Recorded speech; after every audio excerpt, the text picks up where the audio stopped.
প্রতি আমার আন্তরিক অভিনন্দন ও শুভেচ্ছা। নতুন কারিকুলামের শিক্ষা মন্ত্রণালয়ের নির্দেশনা অনুযায়ী ষষ্ঠ শ্রেণীর গণিতের সিলেবাস এবং মানবন্ধন সম্পর্কে আলোচনা করছি। ষষ্ঠ শ্রেণীর গণিতের এই মার্ক মানবন্টন দুইটি ক্যাটাগরি হবে, একটা সামষ্টিক মূল্যায়ন আর একটা হলো শিক্ষণকালীন মূল্যায়ন। সামষ্টিক মূল্যায়নে মার্ক থাকবো 70 এবং শিক্ষণকালীন মূল্যায়নে মার্ক থাকবো 30। শিক্ষণকালীন মূল্যায়নের উপর 30 কিভাবে থাকবে? অ্যাসাইনমেন্ট ও ব্যবহারিক কাজের উপর থাকবো 10, অনুসন্ধানমূলক কাজ দ্যাট মিনস ইনভেন্টরি ওয়ার্ক থাকবো 10 এবং শ্রেণীর কাজ বইয়ের ভিতরে যে একক কাজ, দলগত কাজ ও ছক পূরণ এগুলো থাকবো 10, এলো 30।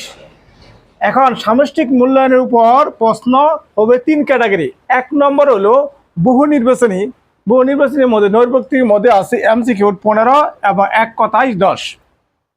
এই এমসিকিউ 15 এবং এক কথায় প্রকাশ 10-এর 10 এবং সংক্ষিপ্ত প্রশ্ন উত্তর থাকবো 13টি। প্রত্যেকটা প্রশ্নের মার্ক হলো 2, 13 দোকানে 26 এবং দৃশ্যপট নির্ভর রচনামূলক প্রশ্নে থাকবে 10। এই দৃশ্যপট নির্ভর রচনামূলক প্রশ্নের 10-এর ভিতরে থাকতে পারে এই ক্যাটাগরি 3+4, মানে ক যুগ 3 দেও তাহলে খ হবো 4, আবার ক খ গ এই ক্যাটাগরি থাকলে ক নম্বরে 1, খ নম্বরে 2, গ নম্বরে 4। আবার এই ক্যাটাগরি যদি হয় ক খ গ, ক নম্বরে 2, খ নম্বরে 2 এবং গ নম্বরে 3। আবার যদি এই ক্যাটাগরি হয় ক খ গ, ক নম্বরে 1, খ নম্বরে 3 এবং গ নম্বরে 3। এইভাবে বিভিন্ন ক্যাটাগরি প্রশ্ন হতে পারে।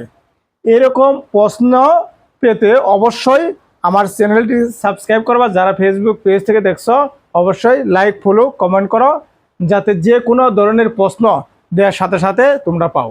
প্রত্যেকটি সাবজেক্টের মান বন্টন স্টেপ বাই স্টেপ দিব এবং তার উপর কীরকম প্রশ্ন হবে সেই অনুযায়ী আলোচনা করব। সবাইকে ধন্যবাদ, ভালো থেকো। ষষ্ঠ শ্রেণীর গণিত সিলেবাস, প্রশ্নের মান বন্টন এবং কী রকম প্রশ্ন হবে এখানে দেখে নিন। এরকম প্রশ্ন পেতে চাইলে যে কোনো সমস্যা হলে অবশ্যই কমেন্টসে জানান, কী কী প্রয়োজন সেই অনুযায়ী দিব ইনশাল্লাহ।